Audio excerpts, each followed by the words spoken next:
Victoria asked me to help her twist the bottle cap, as I obediently did as told. A row of bullet comments flashed in front of me. He does whatever she says. The second male lead is so foolish. Now he's just helping her twist a bottle cap. Soon enough, he'll be raising her kids. I frowned, rejecting the situation when I saw the suddenly appearing comments, and casually said, "Can't you do it yourself?" Victoria looked at me in disbelief. The bullet comments went wild, flooding the screen. Has the second male lead finally woken up? I hope he stops being so foolish for the heroine and lets us be happy on our own. Chapter 1. Victoria raised her hand and touched my forehead. "Martin, what's wrong with you? It's just twisting a bottle cap, and you can't even do that." I shrugged her off. "You have hands. Just do it yourself. Are you losing your mind today? Don't show up in front of me again. You're starting to annoy me." As I listened to Victoria's words, the comments poured through. The heroine has said it clearly. I'm begging the second male lead to stop being so stubborn. Wake up, second male lead. You're just the heroine's backup. She's not for you.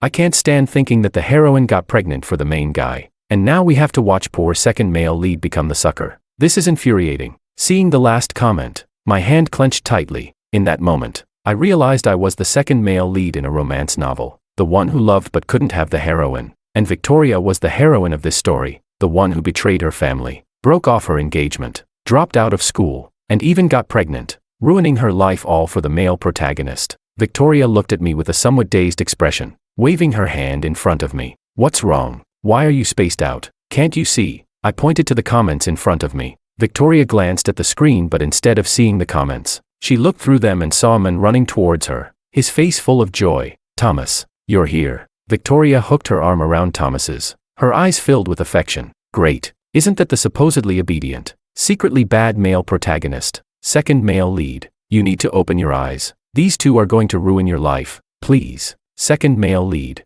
run away. Don't stay with these crazy people." I looked at the comments. Thomas was the male protagonist of this story.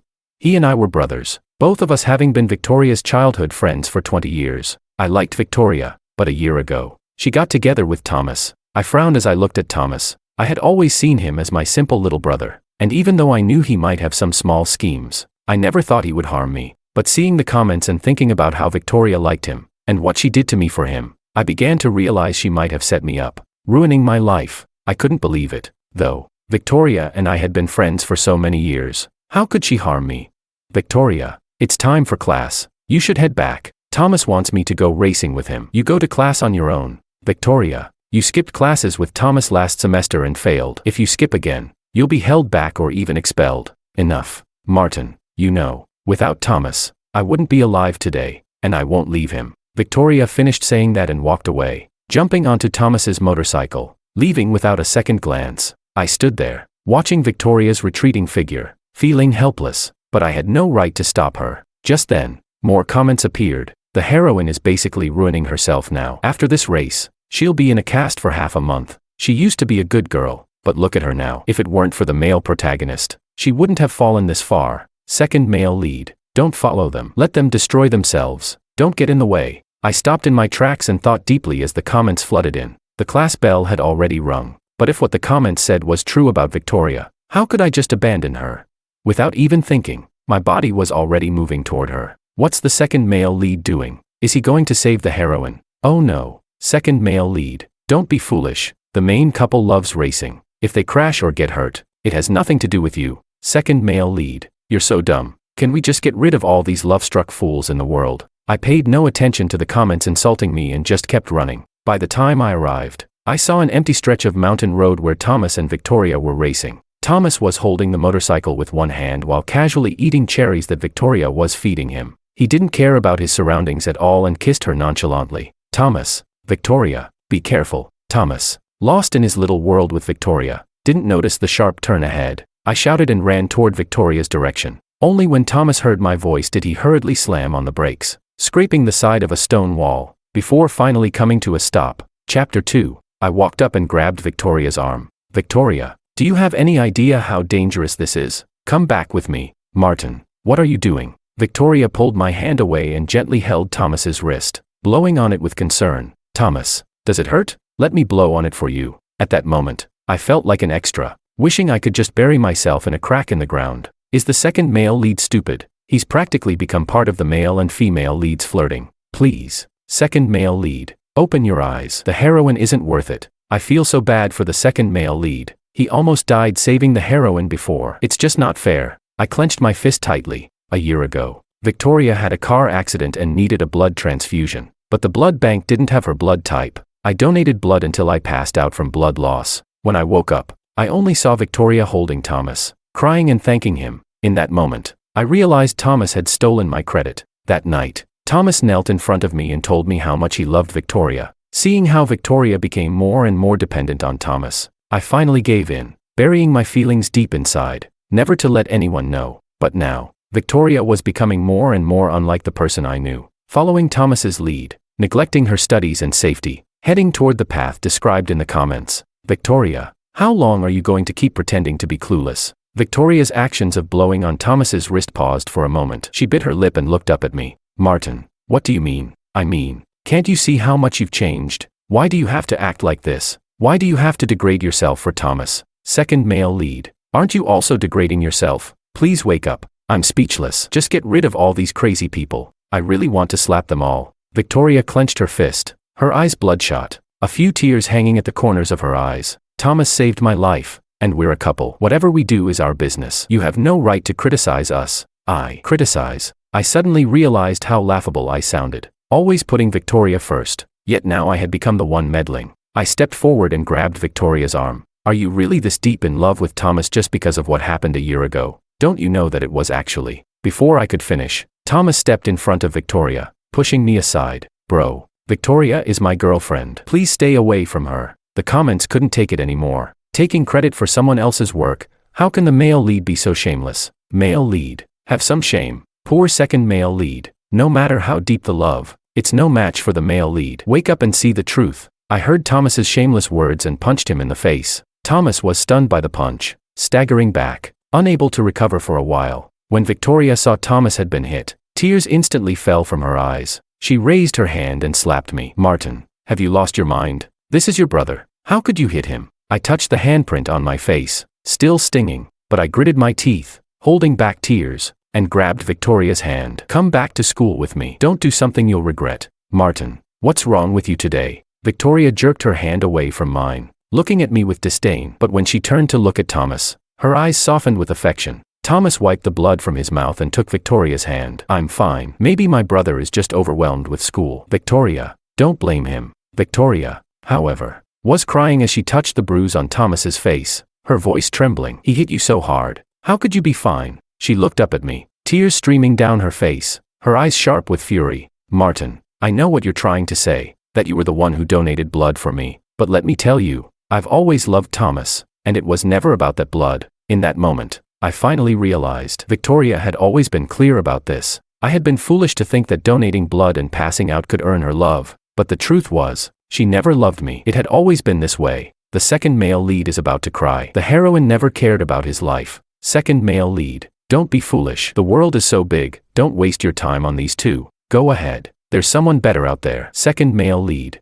just go. Victoria. Thomas's voice trembled, and it only made Victoria look at him with more pity. Don't blame my brother. It's my fault for being with you. Thomas, I love you. It's always been you. She stood up and left with Thomas. The vast empty land was now only me, a motorcycle, and the drifting sand. I walked back to school in despair. The entire night, I was tormented by nightmares, but when I woke up in the morning, I noticed Thomas wasn't in the bed opposite mine, and a feeling of fear swept over me. I thought of the comments saying Thomas would soon rise to prominence, becoming the true male protagonist, but Victoria was just one of his many admirers, insignificant, even though she had become pregnant, dropped out of school, and ruined herself for him. I hurried out of bed and ran to the girls' dormitory, waiting for a glimpse of Victoria, but instead, I saw her holding Thomas's hand, walking into the school gate, with a rosy flush on her face. When Victoria saw me, her eyes flickered with a hint of avoidance, but she still walked toward me. Chapter 3. Thomas looked at me smugly. Bro, what are you doing here so early?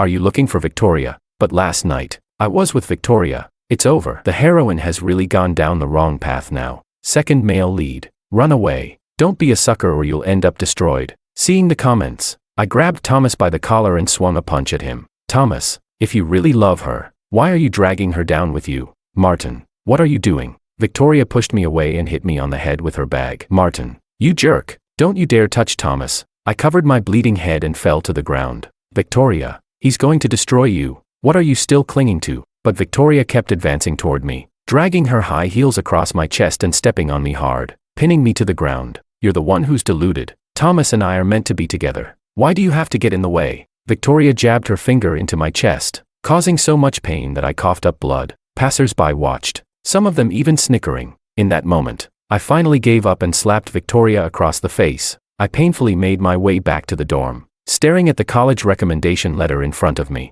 A few days ago, when the homeroom teacher handed me the letter, my first instinct was to refuse it. A recommendation meant that Victoria and I would go our separate ways, lost to the winds of distance. But I was never the protagonist, so why should I expect to change Victoria's path? Second male lead is heartbroken. The heroine is so ruthless. Little dog, stop crying. Run away from these two crazy people. Please, author, give the second male lead a happy ending. Don't let him take the fall for the main guy. As I read the comments while filling out the recommendation letter, a figure suddenly appeared behind me and patted me on the back. Martin, what are you writing? I turned around and saw Thomas, instinctively hiding the letter to the side. In front of others, Thomas was harmless, but behind closed doors, he always tried to take anything I had, as if to prove how great he was. Seeing my action, Thomas's eyes darkened with malice. Martin, you're not writing a love letter, are you? He reached for the letter I was hiding behind me, and I desperately pressed it down. Thomas, it's just a piece of paper. What are you doing? What's wrong with a piece of paper? Let me see. Thomas twisted my arm, and in pain, I released my grip. He seized the opportunity and snatched the letter away. The moment he saw it, his eyes widened with fury. Martin, why are you going for a recommendation? I looked at him blankly. I've been at the top of my major for years. What's wrong with applying for a recommendation? Second male lead, be careful. This bastard wants to steal your recommendation. If I remember correctly, the second male lead lost his chance to succeed because he gave up his recommendation, while the male lead rose to the top. The male lead doesn't deserve it. He only got there by stepping on the second male lead. He's a scumbag. Reading the comments, I finally realized that I was just a stepping stone in Thomas's journey to success. Thomas met my gaze, his eyes calculating. Before he spoke, give me the spot. I couldn't believe what I was hearing. I scoffed twice. Thomas, you've always been my little brother, so I let you have whatever you wanted. And now, you're asking for this. I yanked the letter away from Thomas's hands. Even if I wanted to give it to you, do you deserve it? Thomas clenched his fists, glaring at me in rage. If you don't give it to me, I'll go tell Mom and Dad to cut off your allowance. Don't you know? They haven't given me an allowance for a long time. I couldn't help but laugh bitterly. Despite being the child of the Ning family, I was always the forgotten one. Thomas stood there, dumbfounded, before raising his head with a sneer. Martin, stop lying to me. I'll go tell Mom and Dad to give me your spot. Without another word, Thomas hurriedly left. That night, I received a call from my mom, telling me to immediately buy a late-night train ticket to come home.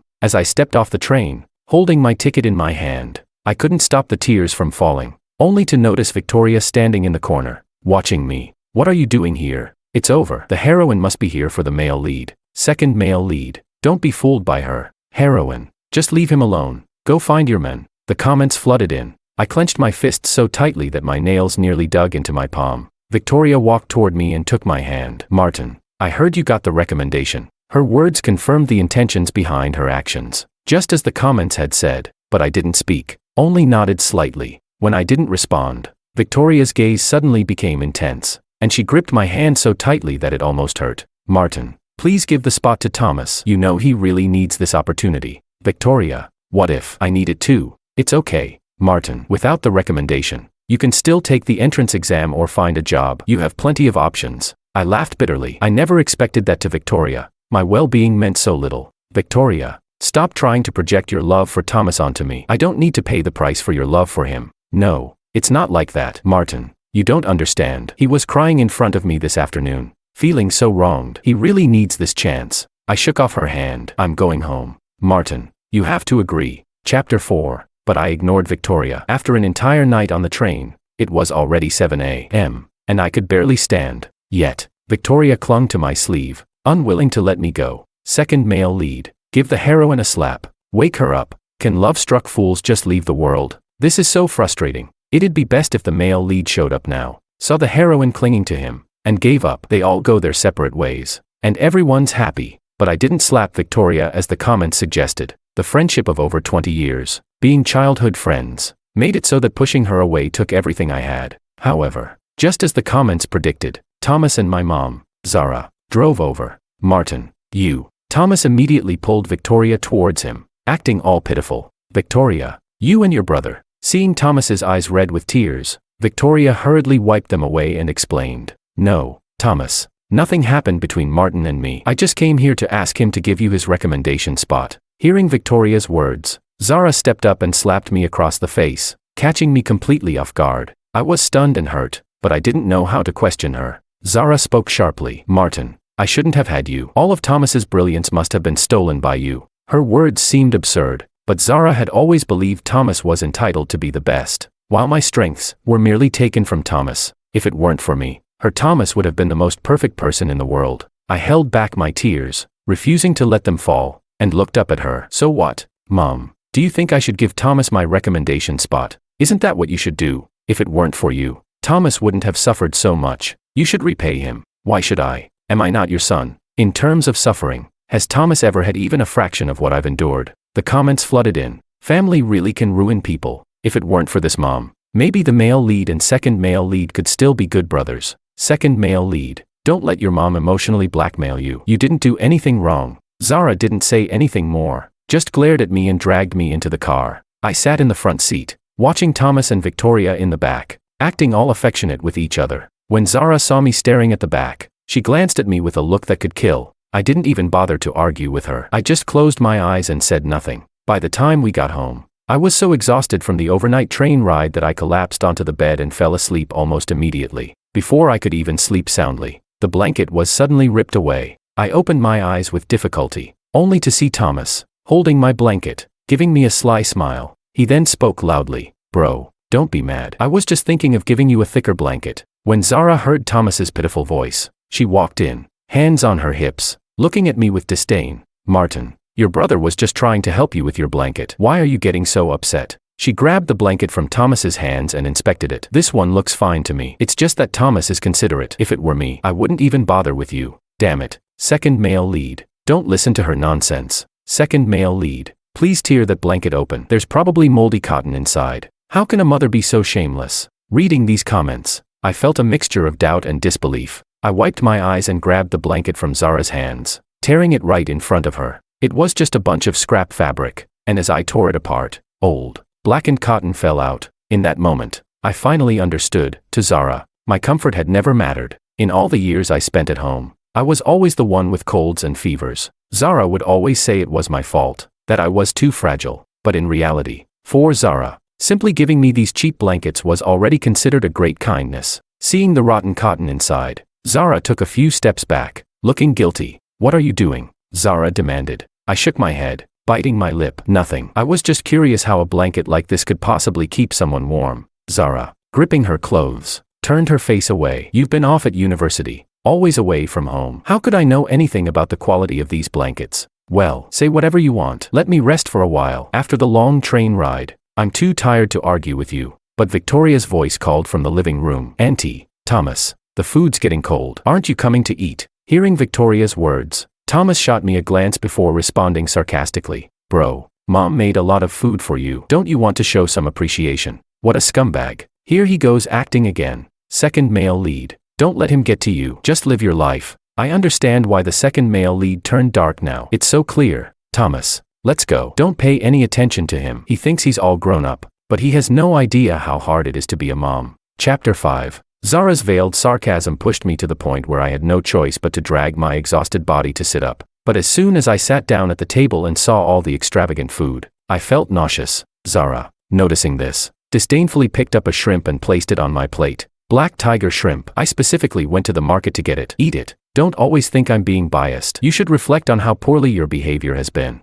I've been acting poorly. Tears streamed down the corners of my eyes as I tightly gripped my chopsticks. But I can't eat shrimp. You know I'm allergic. Zara's face showed a moment of panic, and she hastily grabbed several pieces of food and shoved them into her mouth. After a moment, she slammed her chopsticks down and spoke. Martin, I heard you got the recommendation. The comments flooded in. Disgusting. So desperate to show their intentions. What kind of mother is this? Second male lead. Don't fall for your mom's tricks. If you give up the recommendation, your life will be over. Second male lead. You're going to be excluded from everything and your life will go downhill if you give up the recommendation. Reading the comments, I thought for a moment and realized the path I was on. The original direction was that I gave up the recommendation for Thomas. Afterward, I failed my graduate exams and struggled to find work. When Thomas returned, I would be nothing but a worthless failure, and Thomas would manipulate me into covering up his company's shady dealings, sending me to prison for life. I nodded. Yes, so what? Zara saw my attitude and her expression turned angry. You know how hard Thomas has it, so you should make way for him. Just give him the spot. I picked up my food and said, the recommendation is based on grades. He doesn't have them. It doesn't matter. I can use money to make connections for him. It's not a problem. I sneered. Zara had never thought to do anything for me. Ever since I went to university, she hadn't given me a single cent. I really didn't know who had it harder. Since you have so much money, why don't you just buy a recommendation spot for him? Martin, Thomas is your brother. What's wrong with giving him the spot? Exactly. Thomas has worked so hard. Why doesn't he deserve a recommendation? Victoria chimed in, looking up at me through teary eyes, leaning into Thomas's arms. Really? I stood up and walked over to Victoria, lifting her chin. Then, how about I give the spot to Thomas? And Thomas, you give Victoria to me. Victoria immediately jumped back, and Thomas glared at me with fury. Bro, if you don't want to give it, don't. Why insult us like this? I paced back and forth, staring at the bowl of rice in front of me, which only contained a few pieces of rice and that shrimp I couldn't eat. Yes, I'm insulting you because,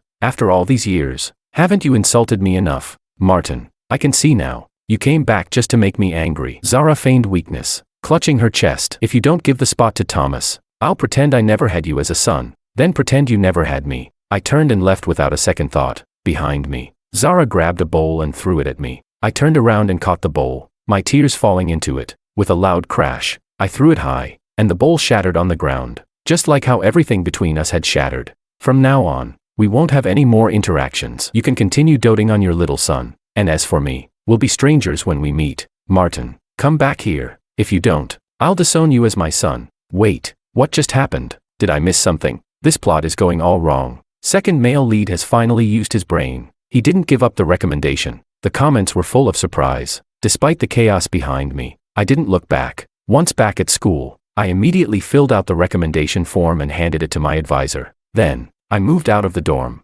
Since Thomas was in the bed across from me, I felt uneasy. Once I moved out, I wouldn't have to see him anymore. As for him and Victoria, they no longer had anything to do with me. But while I was moving my things, Thomas suddenly returned, just as I was about to leave, and we bumped into each other. It's over. The male lead is back. Is he here to stir things up again? The recommendation form is already submitted. He's beyond redemption now. Second male lead. Punch him. Seeing my luggage, Thomas eyed me suspiciously and kicked it aside. Martin, what are you doing? I'm telling you. You better go back and apologize to Mom. She's really mad this time. I pushed his hand away. It's none of your business. How is it none of my business? Are you planning to move out? Where are you getting the money from? Did you ask Mom for it? Thomas grabbed my sleeve, persistently questioning me. I turned around and pinned him against the wall. I told you. It's none of your business. Don't provoke me, or I can't guarantee what I'll do. What are you doing? You want to hit me? You think I won't tell Mom? I sneered, pulling his collar. I'm not hitting you because I don't want to, but if you keep pushing me,